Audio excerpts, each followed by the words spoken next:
अस्सलाम वालेकुम जी, मैं हूं शहबाज कुरैशी और बेसिक कॉस्मेटिक्स मैन्युफैक्चरिंग के एक और लेक्चर के साथ मैं हाज़िर हूं। आज हम एनायनिक इमल्सिफायर्स की बात करेंगे और अभी हमने पिछले लेक्चर में जैसे बात की थी, सबसे पहले हमने क्रीम्स एंड लोशंस को शुरू किया, फिर मैंने बताया कि उसके 3 कंपोनेंट होते हैं, फिर उसमें हमने वाटर को पढ़ा, फिर उसके जो ऑयल्स हैं होते हैं ऑयल फेस को डिस्कस किया और अब हम जो डिस्कस कर रहे थे इमल्सिफायर्स को कर रहे थे। इमल्सिफायर में एनायनिक सरफेक्टेंट्स या इमल्सिफायर्स, उनकी आज हम बात करेंगे। एनायनिक इमल्सिफायर जो से होते हैं ये जो आपकी क्लिनजिंग प्रोडक्ट्स होती हैं उसके अंदर बड़े बेहतरीन ये रहते हैं, क्योंकि जनरली जो एनायनिक सरफेक्टेंट्स होते हैं इनकी डिटर्जेंसी बहुत अच्छी होती है, सॉइल्स को अपने साथ एडहर करने की यानी अपने साथ चिपकाने की और साफ़ करने की इनमें बड़ी अच्छी सलाहियत होती है। लेकिन कुछ एनायनिक इमल्सिफायर जो से होते हैं यानी जिन पे नेगेटिव चार्ज होते हैं वो हम क्रीम्स एंड लोशंस में भी यूज़ करते हैं।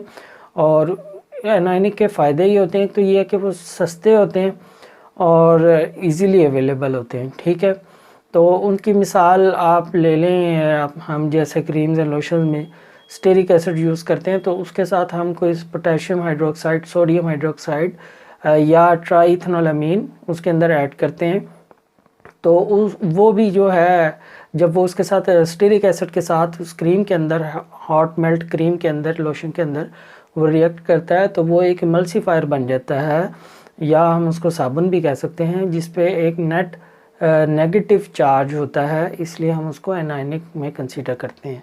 इसके अलावा आपको पता है सोडियम लॉरल सल्फेट जो है SLS, ये भी बड़ा इम्पोर्टेंट सरफेक्टेंट भी है, इमल्सिफायर भी है, बहुत चीप है और इजीली अवेलेबल है। ये भी क्रीम्स में यूज़ होता है और आपकी जो हाई pH प्रोडक्ट्स पे में भी ये यूज़ हो जाता है, स्टेबल रहता है। जैसे आपकी हेयर रिमूवल क्रीम है या इस तरह की आपकी स्ट्रेटनर और इस तरह की आइटम्स में भी इवन के ये उस pH पे भी स्टेबल रहता है और न्यूट्रल pH पे भी स्टेबल रहेगा। और एसिडिक साइड पे ये जो है सरफेक्टेंट एसिडिक pH में वहाँ पे प्रॉब्लम करता है, लेकिन आप इसको 5 या इससे ऊपर रखें तो गुजारा चल जाता है।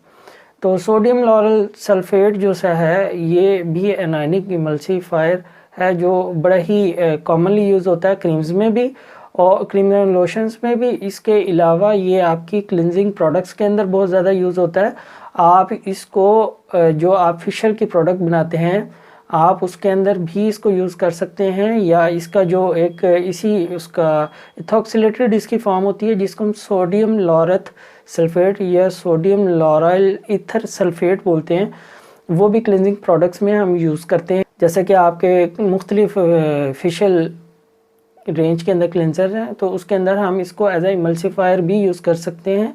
ये डुअल एक्शन इनका होता है, एक तो ये इमल्सिफिकेशन यानी क्रीम को इमल्सिफाई कर रहे हैं, ऑयल और वाटर को ये यकजान कर रहे हैं, और इसके अलावा उसमें ये आपको डिटर्जेंसी भी देते हैं, यानी ये आपकी जो स्किन के ऊपर डस्ट डर्ट जो भी इस पे सॉइल्स लगी होती हैं ये या मेकअप होता है उसको ये रोल ओवर मैकेनिज़्म के तहत ये अपने साथ ले जाते हैं, सफाई कर देते हैं। तो एनायनिक सरफेक्टेंट्स जो से होते हैं इनको इमल्सिफायर के तौर पे भी हम यूज़ कर लेते हैं और ये क्रीम्स एंड लोशंस में यूज़ होते हैं, और पर्टिकुलरली ये क्लिनजिंग क्रीम्स एंड लोशंस के अंदर जो सा है ये बड़ा अच्छा रिज़ल्ट देते हैं।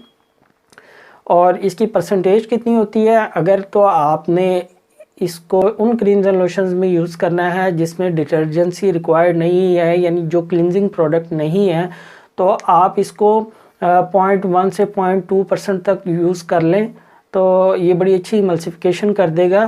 बल्कि मैं आपको ये बताऊं कि एक वैक्स आती है, इमल्सिफाइंग वैक्स भी कहते हैं उसको, और लोकल मार्केट में इधर पाकिस्तान में उसको क्रोडा वैक्स भी बोलते हैं, जिसका असल जो कंपनी ने नेम रखा हुआ है वो ब्रांड नेम उसका है क्रोडेक्स ए वैक्स।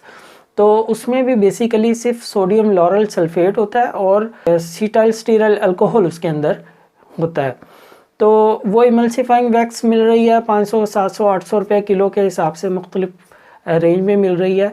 तो अगर आप उसको छोड़ दें वैक्स को लेना, उसकी बजाय 0.1% या 0.2% तक मैक्सिमम आप अगर सोडियम लॉरेल सल्फेट यूज़ कर लें सिटोसिटाइल अल्कोहल के साथ, तो आपको उसकी क्रोडा वैक्स की ज़रूरत नहीं पड़ेगी। तो ये आप इसलिए इम्पोर्टेंट जो है, ये आपकी जो नॉन आयनिक है ये इसलिए इम्पोर्टेंट है कि बहुत रेगुलरली यूज़ होते हैं, बहुत चीप हैं और इसमें क्लिनजिंग प्रोडक्ट्स में बहुत डुअल आपको ये फ़ायदा देगा। तो आज के लेक्चर में हमने इतना ही डिस्कस किया है। इंशाल्लाह नेक्स्ट लेक्चर में हम डिस्कस करेंगे नॉन आयनिक इमल्सिफायर्स को। बहुत इंपॉर्टेंट क्लास है नॉन आयनिक इमल्सिफायर्स और क्रीम्स एंड लोशंस के लिहाज से बहुत इंपॉर्टेंट है। क्लिनजिंग के लिहाज से ये क्लास इंपॉर्टेंट नहीं है इतनी। और उसमें लास्टली फिर हम थोड़ा सा बहुत ही ब्रीफली डिस्कस करेंगे कैटायनिक इमल्सिफायर्स को, जिनका बहुत ही कम स्कोप है कॉस्मेटिक्स में, लेकिन वो स्टिल यूज़ होते हैं। इंशाल्लाह उसको भी डिस्कस करेंगे। तो आपको जो भी प्रॉब्लम होती है, कोई क्वेश्चन होता है, तो आप वीडियो के कमेंट में आप पूछ लें। और अगर आपने ज़्यादा डिटेल्स में कोई क्वेश्चन करना है तो मेरे फेसबुक ग्रुप है जिसका लिंक इस वीडियो में नीचे मैं दे रहा हूँ, तो आप उधर आके उसको ज्वाइन करें ग्रुप को और उसके अंदर क्वेश्चन करें और कोशिश करें कि प्रैक्टिकल क्वेश्चन हो और ऐसा क्वेश्चन हो जिसकी आपको गूगल पे आंसर ना मिल रहा हो, तो वो आप मुझसे डिस्कस कर लिया करें। जो प्रैक्टिकली आपको प्रॉब्लम आ रही होती है वो आप मुझसे डिस्कस कर लिया करें। तो आज तक के लिए इतना ही, शुक्रिया।